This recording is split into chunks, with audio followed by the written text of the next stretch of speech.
I was listening to that monitor, brother, and the dude is a little cocky today, but I figured it out. You got a lot of brains because my man, Mr. T, we've been training all day long. He got me up at 5:30 this morning. We hit the iron. We ran up and down the subways of New York. And you know something? What? The reason you were so cocky is because Mr. T promised me he wouldn't lay a hand on anybody, even though you look like a mugger. You do look like a mugger, that little sadistic face and that criminal forehead. He promised me he wouldn't touch a man until March 31st. That's why I know you've got a lot of brains, because you stayed a little far away from my man. T, I appreciate that. I don't want you busting anybody up until the 31st. Ooh. Now, what mainly I didn't want to hurt the guy because the kids is here. You know, I didn't want the kids to see that, you know. He did make me mad, you know. I get so tired of going on these shows, these interviews, these reporter asking these stupid, dumb questions, telling my show is violent and all that mess, you know. The most violent show on TV is the 6 o'clock news. Yeah. Okay, now, you guys are wrestling Roddy Piper and Mr. Wonderful, and you have a vendetta against. What's the vendetta all about? Why is there so much excitement around this match? We have a vendetta against everybody we go up against, man.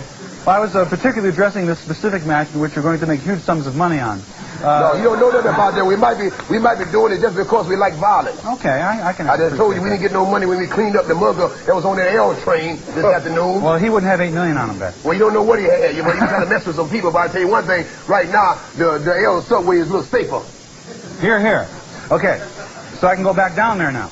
Stop hitchhiking. Anyway, why is there a big vendetta in this particular match? I know you guys have the word vendetta as an operative term in your lives, but specifically this match. Hey, man, just speak English, man. Just speak so everybody can understand, you know. I don't know. The guy don't say the guy telling you all these big words, man. We speak brothers, man. That's why people relate to us. Because we just come out there, we talk to the poor people, we talk to the rich the same way. People are people. So let's deal on a straight line. You've more than made that point. Now, why are you so angry at the two gentlemen that you're fighting on Sunday?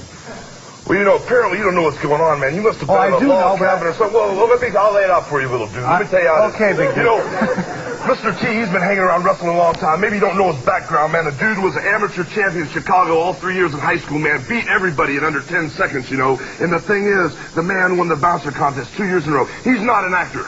He is not an actor. The reason he's on the A-team, like he said, is TCB takes care of business better than anybody else I know. And the thing was, you know, he's been hanging out in L.A. at the matches, hanging out in Chicago, and on February the 18th, I had Roddy Piper defending the WWF heavyweight title. I had the man right where I want him, down on my knees. He was down on his knees begging for mercy, and then all of a sudden I got cheap-shotted.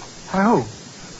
You apparently don't know what's going on. Mr. Wonderful, Paul Orndorff, and his bodyguard, Ace, Bob Orton, took a cheap shot at me, man. They were kicking my brains out in Madison Square Garden. When I looked up on the apron, I seen my main man, Mr. T, the only man in New York City that had guts enough to climb over the rail, put his whole acting career on the line, and he stepped in the ring and saved my life. Wow. That's why there's such a, I guess you call it a vendetta. I call it bad feelings between us. Well, that's more to the point, bad feelings. And didn't they insult Cyndi Lauper, my friend? And you're part of the reason. You're afraid, why wasn't you there to help and defend the honor? You're a coward, that's why. You're a coward, that's all there is to it. That's why I say New York is full of whips. Ain't no way in the world, you know, all this stuff from crime and stuff will be going on. You know, these men calling themselves men and whatnot. This place, man, is sickening. Yeah, you know. Anyway, you used to be a bad guy in the wrestling world. Now you're a good guy. How did you make that switch? Well, you know, I mean, to me, you're a good guy all the time. But... Well, you know, it's kind of hard to say. You know, when I came to the WWF World Wrestling Federation about 78, 79, I needed a little management, man. I was kind of new up here, and I didn't really know what was going on. So Mr. Fred Blassie offered me a lot of money if I do things his way. Well, you know, I'm still wrestling the same way. The fact that I started training, saying my prayers, eating my vitamins, and I got rid of Freddie Blassie, that's what the people get off on, you know. I don't need his guidance anymore. The fact that I go in the ring, I try to wrestle fairly, but when somebody takes a cheap shot at me, I like to give them a little receipt. You know? It's kind of like do unto others before they do unto you. And that's what the people in New York City and all over the world get off on, man, because I'm a survivor, I take care of business, and the thing is, I fear no man. I believe you. Can you dig it? I can. Are you a man? I can dig it twice. Are you a man? What do you think? I really don't know. You want to step outside? Let me see. Why don't you guys? No. Why don't you guys? I want you to show me some. No, we ain't showing you nothing. Moves. We didn't come here to show no moves, man. What? You know, we didn't come I'm to show talking no to moves, him, you know? man. Okay. You want to see some moves? You buy your clothes, take a ticket. Yeah. Let. All right, we gonna show you some moves. Come on. Elementary. We're gonna show you some moves.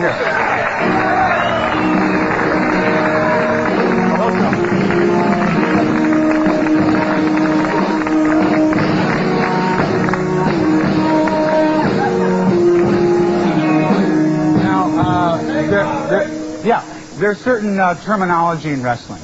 for certain. We're gonna show you the body slam. Take those glasses off. We're gonna show you the body slam. Take off my glasses. We're gonna show you the peach squeak sandwich. You just stay right there. Don't you come over here. That's right. Okay. You know, Now, the camel crusher, what's that? Camel clutch. I don't Camel use clutch. that move because... Well, show me one of the moves that you use. What's your famous move? Well, I'm going to have to stick to the basics with you. The floor is a little hard here, and I don't want you getting hurt. There's something Well, I don't want you called, getting hurt either, so, you know, be careful. Yeah, you can apply, nice and easy if you bend over. No, sir. I'm sorry. Go ahead. All right, okay. Now, the first thing you need to know about amateur wrestling Yes. or professional wrestling are submission holds. You just tell me, brother, when you want him to quit squealing, okay? all right. It's called a front chin lock. How about it, T? Keep him like that for a little while. Because he's all right. He's just sleeping. He's sleeping. Really, I was a sleeper hole. He'll be all right. He's waking up now. There was a serious All right, a lot of people. See? It works. All right, brother. And now, we'll be right back after this word from you-know-who.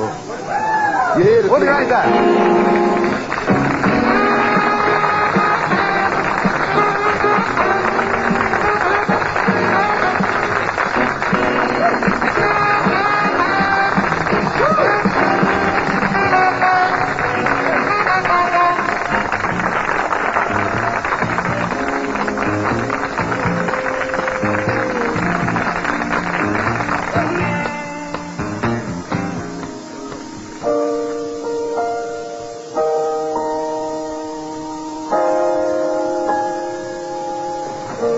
I'm going to take off.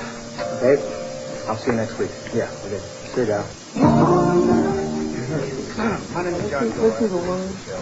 Richard was hurt. It was an accident. Hulk didn't mean to do it. These things happen in television. It is live television. And now I think Hulk and T should just talk about this kind of thing, how it can happen, and how to avoid it. Well, I feel really bad about the situation.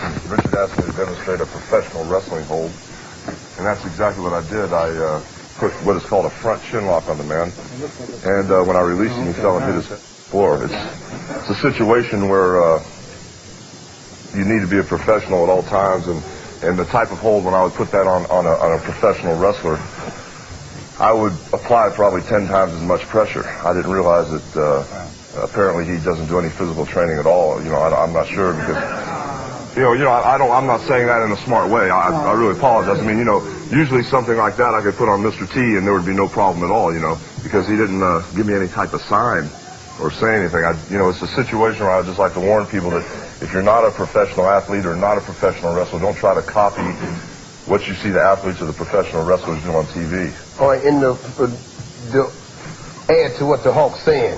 This man is the champion of the world in wrestling. I don't know if you've seen the piece a while back on 2020. A reporter asked one of the wrestlers was wrestling fake or for real. So the wrestler slapped the interviewer twice upside the head. The guy wanted to know, was it fake or for real? I think he found out it was for real. Like I was saying earlier, this is not a joke. You see me training out here, I am serious. I don't get in that ring with these two guys I'm going up against Sunday. Joking. These guys are dangerous. I got to know what I'm doing. I used to be much better. I've trimmed down. I lost 27 pounds in 4 weeks. Like I said, I've been training with the Hulk. And this we're training hard. I've been eating right. We're throwing each other around. I have to be in top physical condition. I've been examined by a doctor, make sure I'm healthy. It's too many people going around saying, hey, I think it's phony, I think this here, The man asked, this is the champion. I wouldn't ask him myself to put me in a wrestling hole. He didn't get to be the heavyweight champion of the world in wrestling by playing. He's ready. We're ready for Sunday. Okay, but the point of this is that when Hulk got up and started to walk over there with Richard, I mean, there was a little sign between the two of you, like, we're going to teach him a lesson or something like that. So it did get a little dangerous. Well, let me explain. Number one, like I said, we are at our peak right now. Today is Wednesday. Like I said, what's my idea to do this show, man? I didn't want to be doing interviews. We should be in training right now. The guys we're going against, Roddy and Piper, and Paul Orndorff and Orton, them guys ain't gave one interview. They are training. They are sleeping. We were getting interviews when I said I came because they told me it was some sick kids They here. told us there were 50 crippled children here in wheelchairs. That's why we're here today. Before we came down, there was a little sick child. He was dying. Came to our hotel. That was his wish to meet the Hulk and Mr. T. Well, there are children here, and they're All right, I'm saying, we're here. We can understand that, but you know, the premise of why we came on the show, they told us there were 50 children here, which was, we're happy to be here. Don't get us wrong. We feel real bad about the incident that just happened. You know, when the man asked me to put the wrestling hold on him, it was the most simple hold I could think of without taking him down on this hard floor or anything. You know, but when somebody asked me to show him a professional wrestling hold, especially when they sit here and laugh in my face when I'm talking to him, I just showed him the simplest hold that I knew, and I thought he would at least be able to, you know. Well, Richard is the host and a very good one. And I agree. He was not laughing in you. your face, and we hope everything is all right. I hope he's all right too. Okay. I really do. All right, we're just going to take a commercial now. When we come back, we'll try to figure out what we're doing. Thank you.